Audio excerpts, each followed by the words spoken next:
Eduardo Esquiel es abogado laboralista. Bienvenido nuevamente, Eduardo. Hola, ¿qué tal, Silvio? ¿Cómo andás? Bien, muy bien. Gracias por el llamado. No, gracias a vos, gracias a vos. Bueno, comentaba, mientras tratábamos de comunicarnos y entablar el enlace sin que medie inconveniente alguno, que la CGT anunció un paro general para el cuarto, ya con el gobierno de Javier Milei, por la reforma laboral, básicamente con el punto que está vinculado con la licencia por enfermedad, por lo menos es lo que sostienen. Me gustaría que nos ilumines en torno a este punto. Bueno, más que iluminar, voy a tratar de dar una opinión. A ver, vamos por parte. Nosotros en la Argentina, en este artículo 208, que es el que se ha modificado de buenas a primeras, tenemos, vamos a decirlo así, una de las legislaciones más generosas del mundo occidental a favor del trabajador. Y que la jurisprudencia, con algunas interpretaciones, lo ha hecho más generoso aún. Y sin temor a equivocarme, te digo de que nuestros altos índices de ausentismo obedecen a este artículo 208.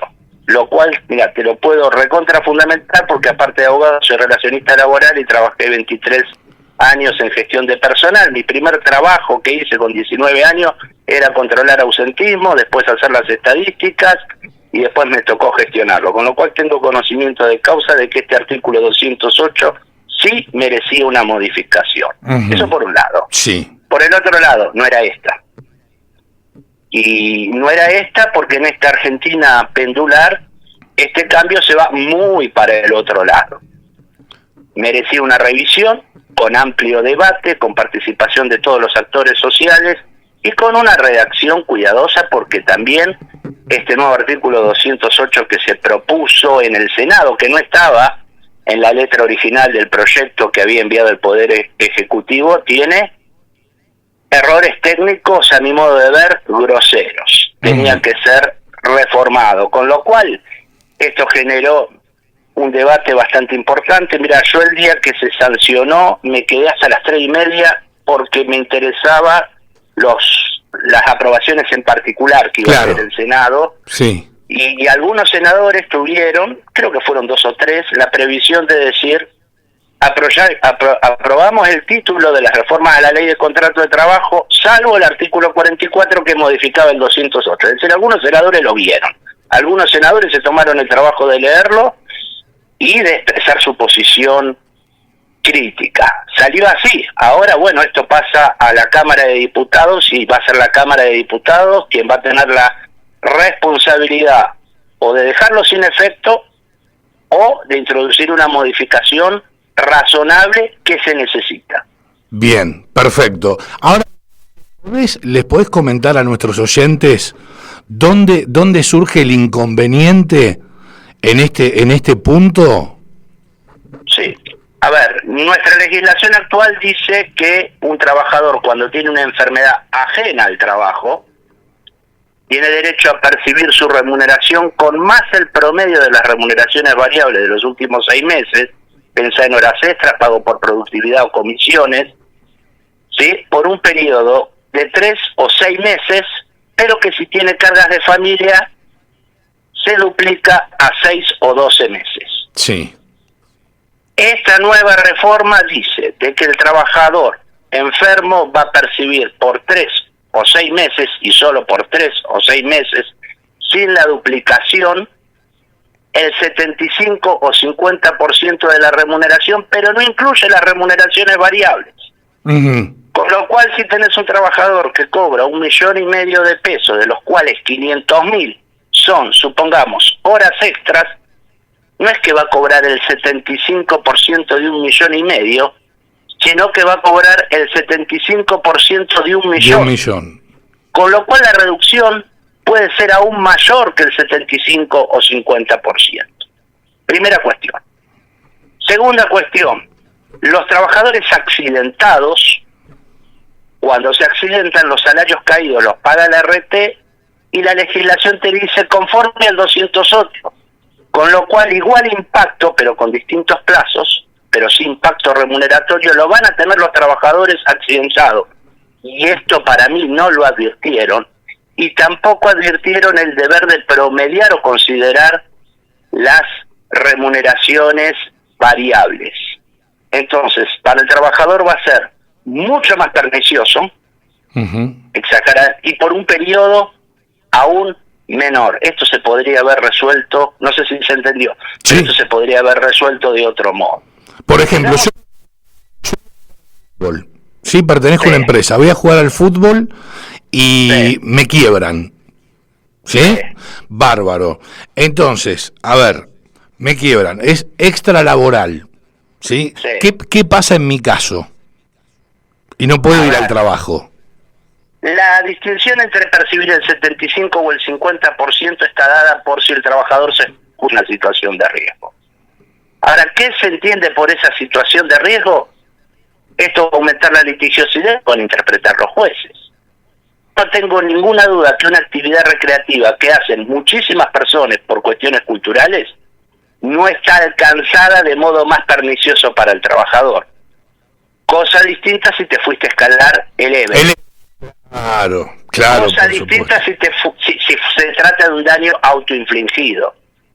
Pero por una práctica cultural que tiene algún tipo de riesgo, me parece que encuadrarlo en la situación más perniciosa no lo va a alcanzar, pero igual va a cobrar el 75% del salario.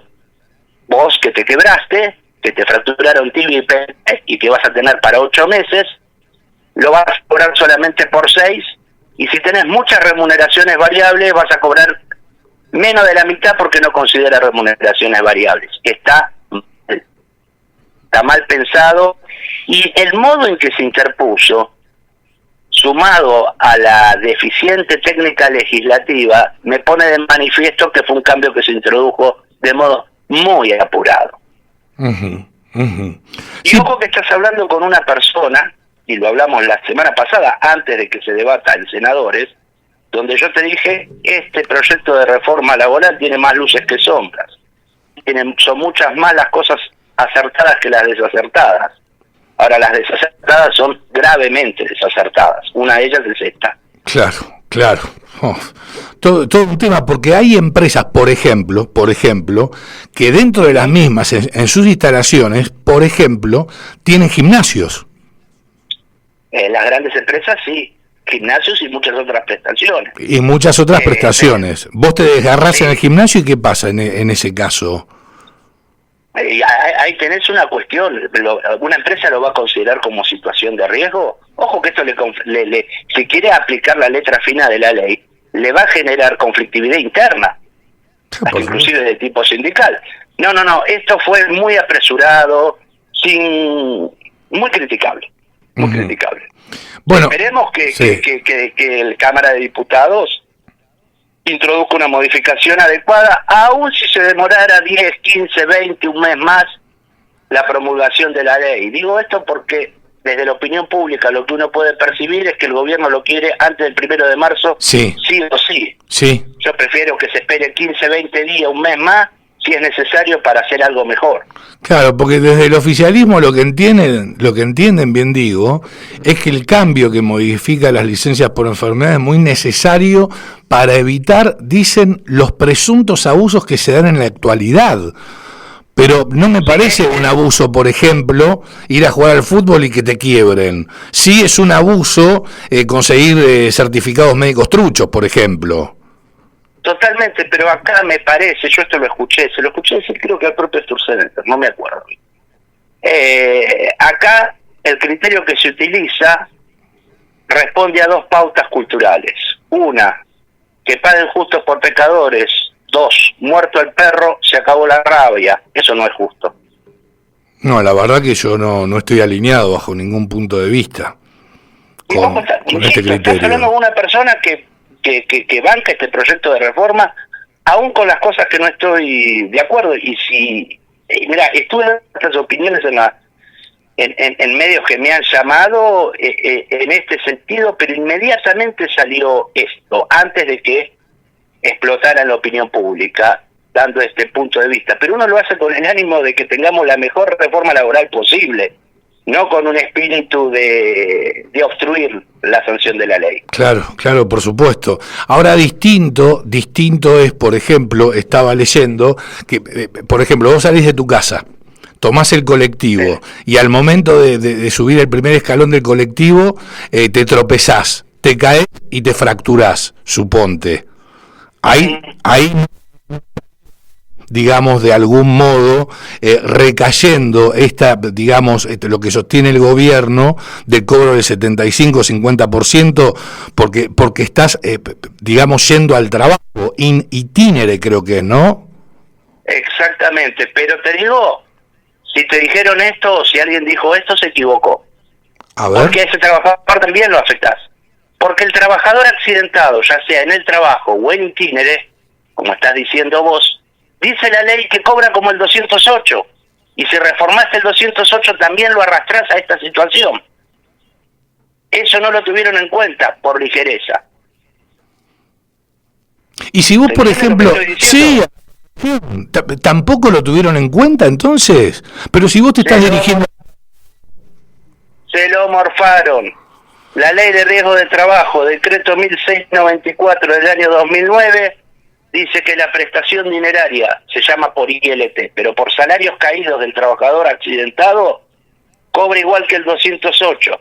Si vos reformás el 208 de modo más pernicioso, se aplica automáticamente para las patologías derivadas de la ley de riesgo de trabajo, accidente de trabajo, enfermedad profesional y accidente in itinere. Se lo morfaron, literal. Por eso te hablo de ligereza, de errores / horrores técnicos.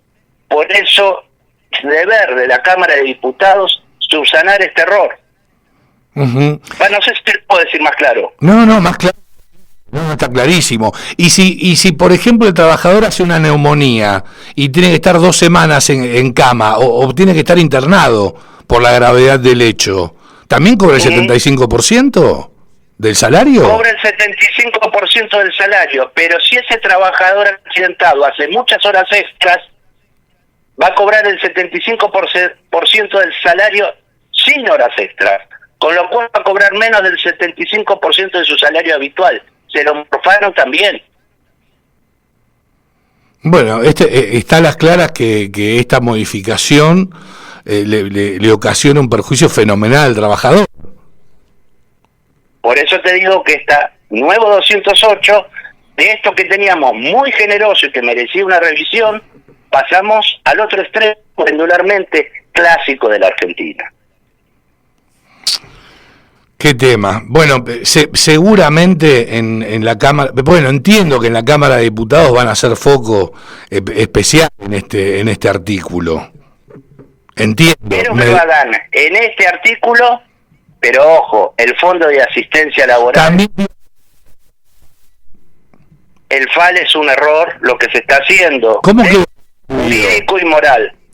Mira, el FAL es el siguiente. Suponete que vos tenés tu empresa con 5 trabajadores. Sí. Vos hoy pagás el 18% de contribuciones, te las bajan al 15%. Sí. Y el 3% que te bajaron va al FAL, que es una suerte de ahorro que vos utilizás para futuros despidos. ¿Y quién va a manejar el FAL? ¿La propia empresa? Es una cuenta por empresa y vos cuando despidas a alguien, utilizás esa plata ahorrada para pagar esa indemnización por despido. Pero la ese fondo lo maneja un tercero privado, conforme las reglas de la Comisión Nacional de Valores. La vez pasada estaba escuchando a un abogado previsionalista y decía, con lo cual yo coincido, se va a utilizar la plata de los jubilados para financiar despidos. Está mal, porque un empleador cuando quiere despedir tiene que poner la mano en su bolsillo y poner la plata. Sí. De este modo, el carácter disuasivo que tiene que tener la prevención para que no se despida desaparece. Entonces eso también está mal. Comentale. Está muy mal. Sí. ¿Y está muy mal, decías? Y está muy mal las restricciones, lo voy a correr por derecha al gobierno, de tipo soviéticas que que se imponen en materia de restricción del ejercicio del derecho de huelga.